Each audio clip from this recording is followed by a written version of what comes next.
Painless delivery ಅಂದ್ರೆ ಏನು, ಯಾವ ತರ ಇಂಜೆಕ್ಷನ್ಸ್ ಕೊಡ್ತೀವಿ ಅನ್ನೋದ್ರ ಬಗ್ಗೆ ನನ್ನ ಪ್ರೀವಿಯಸ್ ವಿಡಿಯೋದಲ್ಲಿ ನಾನು ಹೇಳಿದ್ದೀನಿ. ನೀವು ಅದನ್ನ ಆಲ್ರೆಡಿ ನೋಡಿರ್ತೀರಾ. ಅಕಸ್ಮಾತ್ ನೋಡಿಲ್ಲ ಅಂತ ಹೇಳಿದ್ರೆ ನನ್ನ ಟಾಪ್ ಕಮೆಂಟ್ ಅಲ್ಲಿ ಲಿಂಕ್ ಶೇರ್ ಮಾಡಿರ್ತೀನಿ, ಹೋಗಿ ಅದನ್ನ ನೋಡಿ. ಸೊ ನಾನು ಈ ವಿಡಿಯೋದಲ್ಲಿ ಯಾರು ಎಪಿಡ್ಯೂರಲ್ ಅನಾಲ್ಜೆಸಿಯಾ ತಗೊಳ್ಳಿಕ್ಕೆ ಐಡಿಯಲ್ ಕ್ಯಾಂಡಿಡೇಟ್ ಅಂತ ಹೇಳಿದ್ರೆ, ಒಂದು ನೋವು ತಡಿಲಿಕ್ಕೆ ಆಗೋದಿಲ್ಲ, ನನಗೆ ನೋವಿಂದನೇ ನನಗೆ ಸಿಸೇರಿಯನ್ ಬೇಕು ಅಂತ ಆಪ್ಟ್ ಮಾಡೋರು ಇದನ್ನ ಚೂಸ್ ಮಾಡಬಹುದು. ಸೆಕೆಂಡ್, ಪ್ರೆಗ್ನೆನ್ಸಿ ಹೆಲ್ದಿ ಆಗಿರ್ಬೇಕು, ಅಂದ್ರೆ ಟರ್ಮ್ ಪ್ರೆಗ್ನೆನ್ಸಿ, ದಿನ ತುಂಬಿರ್ಬೇಕು, ಮಗುವಿನ ತೂಕ ಚೆನ್ನಾಗಿರ್ಬೇಕು, ಬೇರೆ ಯಾವುದೇ ರೀತಿಯಾದ ಡಿಸ್ಟ್ರೆಸ್ ಇರಬಾರ್ದು. ಹಾಗೆ ಕೆಲವರಲ್ಲಿ ಹೈಪರ್ ಟೆನ್ಷನ್, ಪ್ರೀ ಎಕ್ಲಾಂಪ್ಸಿಯಾ ಅನ್ನೋ ಕಂಡೀಷನ್ ಇರುತ್ತೆ, ಏನಾದ್ರೂ ಹಾರ್ಟ್ ಡಿಸೀಸ್ ಇದ್ರೆ ಅಥವಾ ಸಿವಿಯರ್ ಅನೀಮಿಯಾ ಇದ್ದವರಲ್ಲಿ ಇನ್ಫ್ಯಾಕ್ಟ್ ಇದು ತಗೊಳ್ಳೋದು ಇನ್ನೂ ಒಳ್ಳೇದು. ಯಾಕೆಂದ್ರೆ ಇದನ್ನ ತಗೊಳ್ಳೋದ್ರಿಂದ ಹೆರಿಗೆ ಟೈಮ್ ಅಲ್ಲಿ ನೋವಿನಿಂದ ಆಗುವಂತಹ ಸ್ಟ್ರೆಸ್ ಕಡಿಮೆ ಆಗುತ್ತೆ, BP ಸ್ಟೇಬಲ್ ಆಗಿರುತ್ತೆ, ತಾಯಿ ಆರಾಮಾಗಿರ್ತಾರೆ. ಯಾರು ಎಪಿಡ್ಯೂರಲ್ ಅನಾಲ್ಜೆಸಿಯಾನ ಅವಾಯ್ಡ್ ಮಾಡ್ಬೇಕಂತ ಹೇಳಿದ್ರೆ, ಕೆಲವರಲ್ಲಿ ಬ್ಲಡ್ ಕ್ಲಾಟಿಂಗ್ ಅಲ್ಲಿ ಏನಾದ್ರೂ ಪ್ರಾಬ್ಲಮ್ ಇರುತ್ತೆ, ಅಂದ್ರೆ ಪ್ಲೇಟ್ಲೆಟ್ಸ್ ಕಮ್ಮಿ ಇರಬಹುದು, ಬ್ಲಡ್ ಅಲ್ಲಿ ಏನಾದ್ರೂ ಇನ್ಫೆಕ್ಷನ್, ಸೆಪ್ಸಿಸ್ ಇದ್ರೆ, ಅಥವಾ ಇಂಜೆಕ್ಷನ್ ಕೊಡೋ ಜಾಗ ನಾವು ಬೆನ್ನಿನ ಕೆಳಭಾಗದಲ್ಲಿ ಹಿಂದೆ ಕೊಡುವಂತಹ ಇಂಜೆಕ್ಷನ್ ಇದು, ಆ ಜಾಗದಲ್ಲಿ ಏನಾದ್ರೂ ಲೋಕಲ್ ಇನ್ಫೆಕ್ಷನ್ ಇದ್ರೆ ಇದನ್ನ ಅವಾಯ್ಡ್ ಮಾಡಬೇಕು. ಅಥವಾ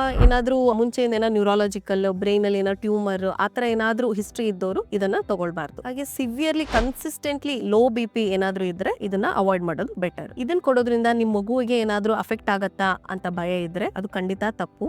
ನಾವು ಈ ಇಂಜೆಕ್ಷನ್ ನ ಬೆನ್ನಿನ ಕೆಳಭಾಗದಲ್ಲಿ ಕೊಡುವಂತದ್ದು, ಅದು ಆ ಸ್ಪೇಸ್ ಅಲ್ಲಿ ಎಪಿಡ್ಯೂರಲ್ ಸ್ಪೇಸ್ ಅಲ್ಲಿ ತುಂಬಾ ಕಡಿಮೆ ಡೋಸ್ ಕೊಡ್ತೀವಿ. ಅದು ಕೇವಲ ನಿಮ್ಮ ನರಗಳ ಮೇಲೆ ಮಾತ್ರ ಆಕ್ಟ್ ಆಗುತ್ತೆ, ಮಗುವಿನ ಮೇಲೆ ಯಾವುದೇ ತರಹದ ಪರಿಣಾಮ ಬೀಳೋದಿಲ್ಲ.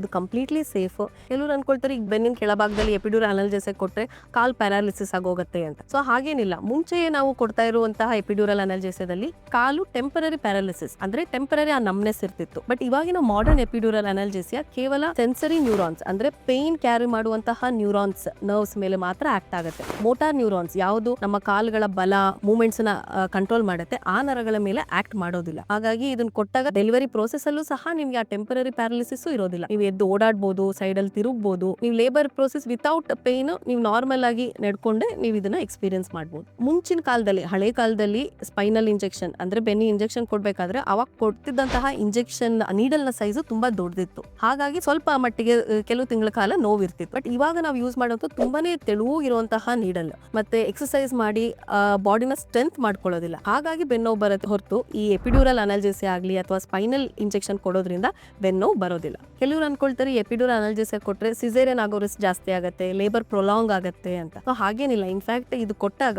ಪೇನ್ ಕಡಿಮೆ ಆಗೋದ್ರಿಂದ ಗರ್ಭಿಣಿಯ ಸ್ಟ್ರೆಸ್ ಕಮ್ಮಿ ಆಗುತ್ತೆ, ಆಂಗ್ಸೈಟಿ ಕಮ್ಮಿ ಆಗುತ್ತೆ. ಸೊ ಈಗೆಲ್ಲ ಆಗ್ತಿರ್ಬೇಕಾದ್ರೆ ಲೇಬರ್ ಪ್ರೋಸೆಸ್, ಗರ್ಭಕೋಶ ಚೆನ್ನಾಗಿ ಕಾಂಟ್ರಾಕ್ಟ್ ಆಗ್ತಿರತ್ತೆ. ಇನ್ಫ್ಯಾಕ್ಟ್ ಸಿಸೇರಿಯನ್ ಆಗೋ ಚಾನ್ಸಸ್ ಕಡಿಮೆ ಆಗುತ್ತೆ. ನೀವು ನಿಮ್ ಡೆಲಿವರಿ ಪೇನ್ಲೆಸ್ ಆಗಿರ್ಬೇಕು, ಕಂಫರ್ಟಬಲ್ ಆಗಿರ್ಬೇಕು, ನನ್ನ ಬರ್ತಿಂಗ್ ಎಕ್ಸ್ಪೀರಿಯನ್ಸ್ ಪಾಸಿಟಿವ್ ಆಗಿರ್ಬೇಕು ಅಂತ ಇಷ್ಟಪಟ್ರೆ ನಾನು ನಂಜಪ್ಪ ಲೈಫ್ ಕೇರ್ ಗಾಡಿಕೊಪ್ಪ ಶಿವಮೊಗ್ಗದಲ್ಲಿ ಅವೈಲೇಬಲ್ ಇರ್ತೀನಿ. ನೀವು ನನ್ನನ್ನ ಬಂದು ಕನ್ಸಲ್ಟ್ ಮಾಡಬಹುದು.